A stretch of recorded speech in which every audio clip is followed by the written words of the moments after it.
Don't try to lie to me that you don't like those pro against others experiment videos. In my opinion, they are fun, entertaining and most of the times pretty eye-opening. Since I haven't seen a proper video about this type of experiment made in the CSGO scene yet, then I decided to go for it. I tried to think about the best possible way to compare pro against regular players in CSGO, and I was sure I have to stick with time attack maps, as this makes the skill measuring easier and you get a certain value out of it. Although there's still a chance that a very good global elite beats a pro in those time run maps just because he has done it a lot more and he loves playing those maps. While a pro spends most of his time in-game doing different stuff, so he's not that good in those time attack courses, but still could easily beat this global elite in real match situations.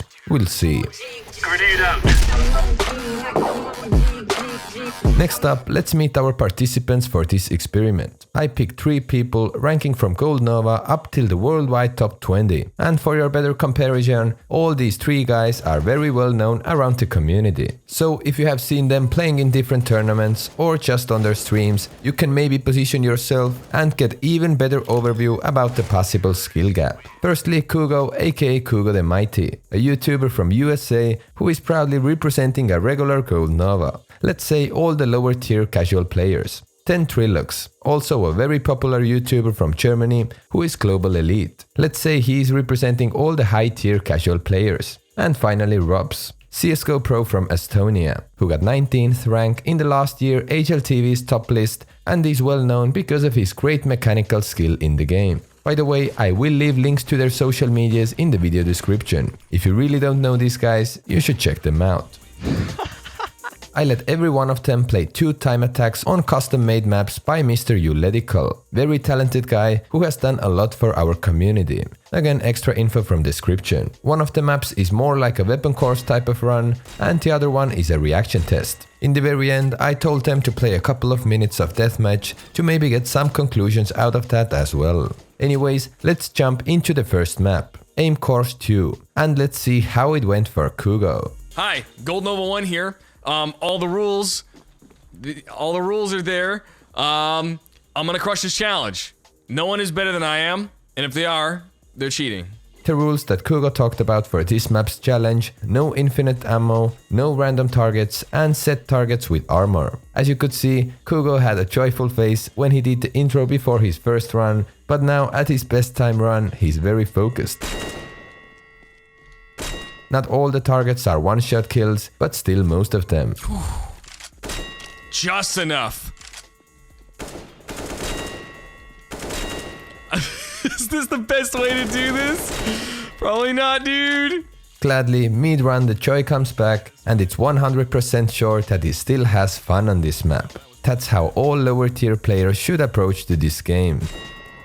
Not bad. Why am I not getting closer?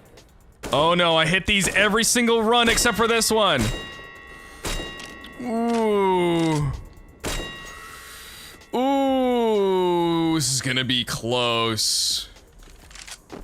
I don't know why, I always feel like I need to spray those last couple. Kugo's result, 1 minute and 18 seconds. Okay, you know what? I'm happy with that. I'm happy with that. Next up, Trilux. The biggest difference you could see right away is that he doesn't use 16:9 resolution. Also, I cut his facecam to it from his stream, so that's why it may look a little sloppy. Look at the weapon choice, which is kinda important in those type of maps. When Kugo just probably used what he got by default, AK and USPS, then Trill went with SG and Tech 9, which is a way better combo for this map, I can tell. Compared to Kugo, he wins the most time by shooting some of the targets with Tech 9 while running. Kugo even didn't have this option because he didn't choose the Tech 9 from the pistol list. Maybe I should have told him that he could choose a weapon on his own choice. Maybe that's the biggest difference between Gold Nova and the global elite, that lower ranked players can't adapt that well and therefore they don't know what weapon to use in a certain situation. I may have made some sort of a point here. But anyways, Trilux breaks the 1 minute mark. His final time is 55.9 seconds, which would grant him the top 2 place on this map's wall. But is this time enough to beat Robs? Because Robs is a pro, he should be and probably is better in a match situation, but who is better in this time trial? And if Robs, then how much? 55.9 seconds on this map is a great time for sure.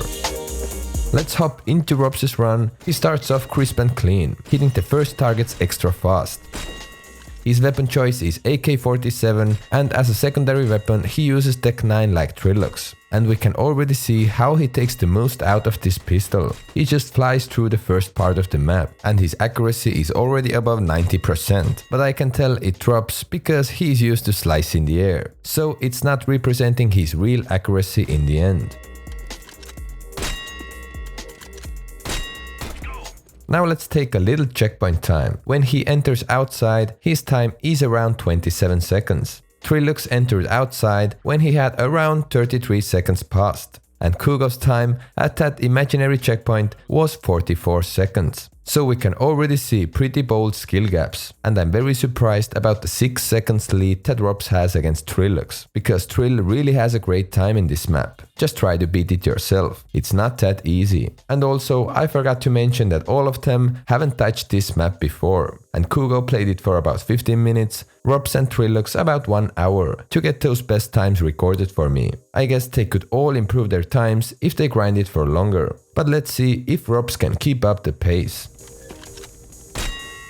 Look how he's always going forward, and that's why Tech 9 is very powerful to get a good time on those maps. He's not stopping at all, only very briefly for some AK shots. And his style is so crisp, that's why he's considered to have one of the best mechanical skills in this game. He stops the timer with 47.1 seconds on the clock, exactly 8.8 seconds faster than Trilux, and around 31 seconds faster than Kugo. That's insane. Just try this map yourself to get the context of this time. And keep in mind he did spend less than 1 hour on it. This is what means to be a pro. You are able to adapt and put all your skills and game knowledge into one run. Super general. Secondly, the reaction test. Okay, 30 seconds, time attack, target size 2, okay? Oh my god, why didn't you epilepsy warning me, bro? This is kind of traumatic. Oh, I'm fucking scream, dude. Fuck.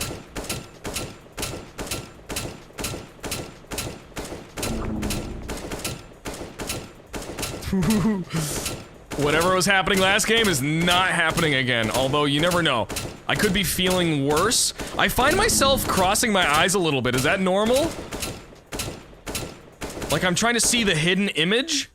I did better that time. What the fuck? I love Kugo's reaction to his personal pest. It shows some great self-confidence. He got 53 targets within 30 seconds. And he scored 2,615 points. Alright, now Trilux. This time without the face cam. The main difference with Kugo again is the fact that he's taking advantage of the space and he moved further back. This was completely allowed, and he doesn't have to flick that much between the targets. This definitely gives him a slight advantage. Fucking shit. But in general, their shooting pace is pretty much the same, I would say. At the end, 56 targets with 30 seconds and score 2,942. Pretty much the same as Kugo. 3 targets difference is not that much. So right now, I can't say if Kugo just did very well, Trilux didn't do that well, or the reaction time difference between lower and higher ranks is not that big of a deal. I think it's a mixture of those things. But let's see what Robs can do in this test. You can already feel that the pace is different. Although for me Kugo and Trill seemed fast, he's doing it way quicker than others. Positioning is very similar to Trilux, so he doesn't need to flick that much. He had some luck with a couple of targets where they spawned very close to each other, but there are also targets that have a very long gap. He gets them all with lightning speed.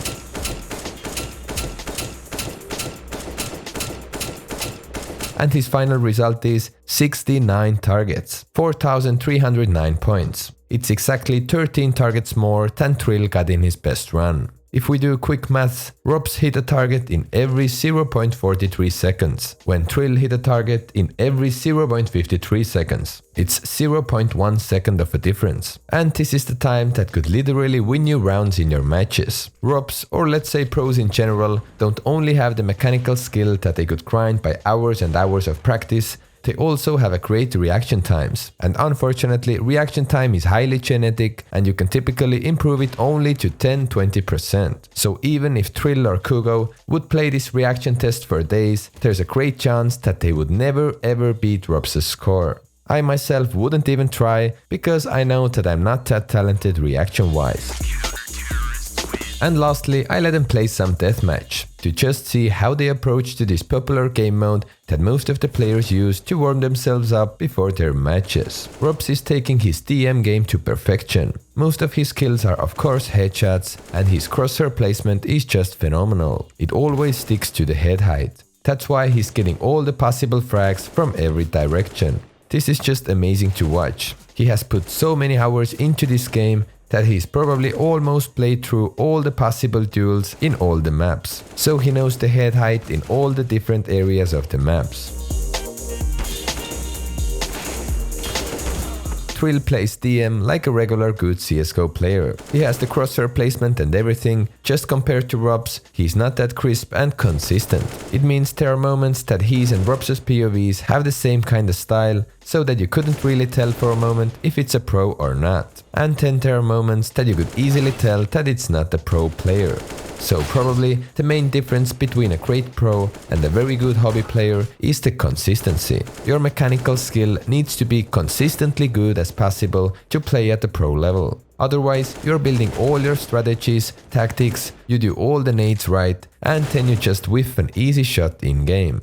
Of course, it happens even on a pro level, but pros need to take that risk to minimum. So, at a pro level, every one of them has almost as good aim as others. It really comes down to team play, mental game and tactics. But in order to be a good aimer at a pro level, you need to be consistent. That's the key, and that's why pros at one point in their careers have to put lots of hours into this game. Otherwise, it won't work. Talking about consistency, this is Kugo's deathmatch footage. He knows that he needs to be consistent with every weapon, that's why he's using whatever weapon comes to his hands. And actually, there's not much to say here. Just enjoy. Okay, I know there's one more in tons. I'm on point. All that training, that's what happened. I did all that training before I actually did the deathmatch. Now I'm on point. Now my DM game's on point. There was too many options. I could have gotten a lot of frags there, but I didn't because I suck. And my decision making is very poor. Oh, okay. So we did it. It wasn't 1,000 points, but we came back and won. I'm happy with that. Easy. By the way, Kugo was the only one who won his deathmatch session. So when it comes to deathmatch, then it's fair to say that Kugo is probably better than anyone out here. But on a serious note, I think some people don't realize how big are the skill gaps between different ranks. Pros are pros for a reason. And I really hope this video helped you understand a little bit more how good pros actually are.